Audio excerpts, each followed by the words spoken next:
तो दी hunger games movie का 5th part आ चुका है थिएटर्स में, the hunger games the ballad of songbirds and snakes. अब बार बार मैं इसका इतना बड़ा नाम नहीं लूंगा, मैं इसको हंगर गेम्स 5 कहूंगा, बाकी आप समझदार हो ही। मूवी अच्छी है या बुरी है, सब चीजों के बारे में बात करेंगे इस वीडियो में, तो लास्ट तक जरूर देखना। और हाँ, वीडियो में मूवी से लेकर कोई स्पॉयलर्स नहीं है, तो आराम से देख सकते हो। तो हंगर गेम्स 5 एक डिस्टोपियन एक्शन मूवी है जिसे फ्रांसिस लॉरेंस ने डायरेक्ट किया है। हंगर गेम्स की फर्स्ट मूवी को छोड़कर बाकी जो सारी मूवीज हैं, हंगर गेम्स 2, 3, 4, 5, उन सारी मूवीज को इसी डायरेक्टर ने डायरेक्ट किया है, फ्रांसिस लॉरेंस ने। दी हंगर गेम्स मूवी एक सीरीज ऑफ नॉवेल पे बेस्ड है, सेम दी हंगर गेम्स नाम से, जिसे लिखा है सुजैन कॉलिंस ने। इनकी बुक्स कुछ ऐसी हैं कि पहली दी हंगर गेम्स जो आई वो 2008 में आई थी, उसके एक साल बाद कैचिंग फायर आई 2009 में, फिर उसके एक साल बाद 2010 में आई मॉकिंग जे। ये तीनों बुक्स एक के बाद एक 3 साल के अंदर ही रिलीज हो गई थी, लेकिन इस सीरीज की सबसे लास्ट बुक आई मॉकिंग जे के 10 साल बाद 2020 में। हंगर गेम्स की पहली जो 2 बुक्स हैं वो अपने टाइम पे न्यूयॉर्क टाइम्स की बेस्ट सेलर रह चुकी हैं। इन सारी बुक्स पर मूवीज बन चुकी हैं, जिनमें से जो मॉकिंग जे है उसके 2 पार्ट्स बने हैं। मॉकिंग जे का सेकंड पार्ट आया था 2015 में, जिसके ठीक 8 साल बाद आई है दी ballad of songbirds and snakes. अब बुक्स और मूवीज के बीच में जो इतना लंबा गैप है वो हमें स्टोरी में भी दिखता है। दी हंगर गेम्स की पिछली जो 4 मूवीज हैं, या कह लो जो 3 बुक्स हैं, उनसे ये दी हंगर गेम्स 5 मूवी बिल्कुल डिफरेंट है।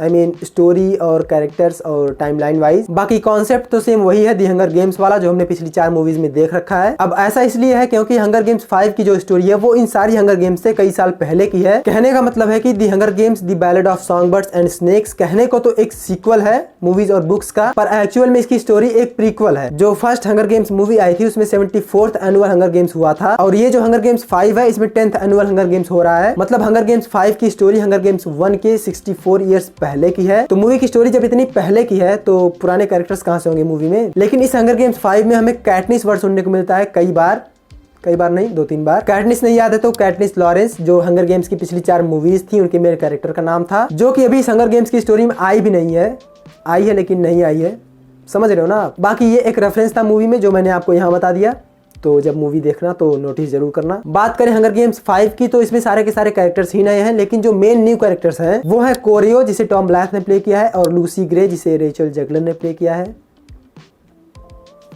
और इसमें हमें अपने लेजेंडरी पीटर डिंकलेज भी देखने को मिलते हैं अपनी करारी एक्टिंग के साथ। इसमें सभी के सभी एक्टर्स ने काफी अच्छा काम किया है, ऑब्वियसली ये कोई कहने की बात नहीं है। तो दी हंगर गेम्स का आपको बेसिक प्लॉट पता ही होगा अगर आपने इसकी पिछली मूवीज देखी है तो, फिर भी मैं थोड़ा सा बता देता हूँ। और जो मैं बताने जा रहा हूँ ये ओवरऑल हंगर गेम्स की बैक स्टोरी है थोड़ी सी, तो ये मत सोचना कि ये कोई स्पॉयलर्स है, क्योंकि मेरे हिसाब से ये नहीं है। ये बैक स्टोरी जानने के बाद आपको हंगर गेम्स 5 की स्टोरी समझने में थोड़ी आसानी होगी। तो पनेम एक जगह, एक देश है जिसे 12 जिलों में डिवाइड किया गया है, और जिन्हें रूल किया जाता है कैपिटल नाम की एक जगह से। ओरिजिनली 13 जिले थे, लेकिन एक टाइम पे कैपिटल के खिलाफ एक असफल विद्रोह की वजह से जो 13वां जिला था उसे डिस्ट्रॉय कर दिया गया। तो मेनली अब 12 ही बचे हैं जो कैपिटल के मुकाबले काफी गरीब हैं, इसलिए कैपिटल उन पे रूल करता है। तो उसी असफल विद्रोह की वजह से बचे सभी 12 जिलों को ये पनिशमेंट दी गई कि हर साल हर जिले से एक लड़का और एक लड़की जो 12 से 18 साल के बीच में है वो हंगर गेम्स में पार्टिसिपेट करेंगे। हंगर गेम्स का मतलब है कि उन्हें अपने सर्वाइवल के लिए फाइट करनी पड़ेगी एक अरीना में। उनका मन हो या ना हो, अगर उनका नाम आ गया तो उन्हें फाइट करनी ही पड़ेगी। जो उस डेथ मैच में सबसे लास्ट में बच गया वो विनर। हर साल हंगर गेम्स कराने का मतलब यही है कि कैपिटल अपनी पावर्स दिखाना चाहता है, वो सभी जिलों को यह बताना चाहता है कि इधर का राजा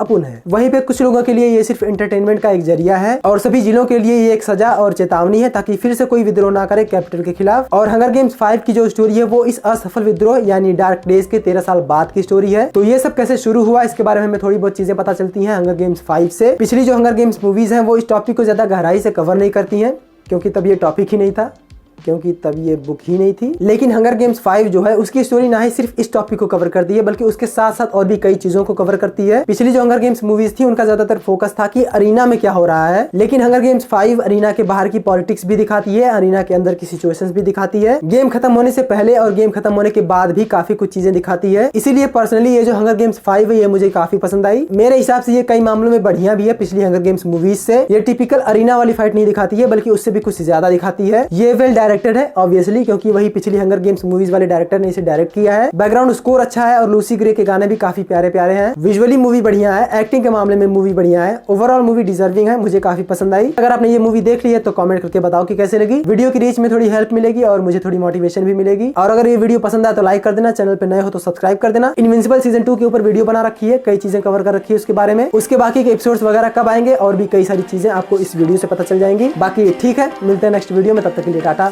बाय बाय, टेक केयर।